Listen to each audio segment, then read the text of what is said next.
Hi, I'm Alan Brito from Blender 3D Architect, and welcome to this tutorial about the Alt key in Blender 4.0. Why am I doing a tutorial about the Alt key in Blender 4.0? The reason for this is because I think the Alt key will be your new best friend for 3D modeling in Blender.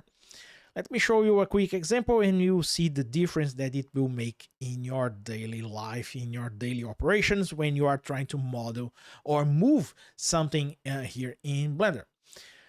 I have this scene, and what I want to do is to grab this object from the bottom and place it here at this surface. Something simple, right?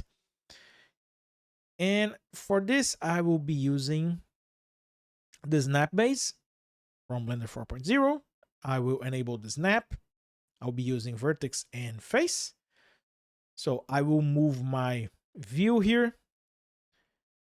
Press the G key to start moving the object and the B key to grab a reference point for the snap base. I will be using the origin here.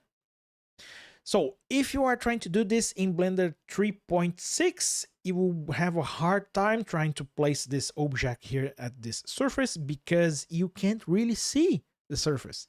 But in Blender 4.0, look what I can do when I press and hold the Alt key. You can orbit, you can move your view while doing a transformation. And that's it. It's something simple, it's something easy to do, but it will make a world of difference when you are modeling in Blender, modeling and making transformations of 3D objects here.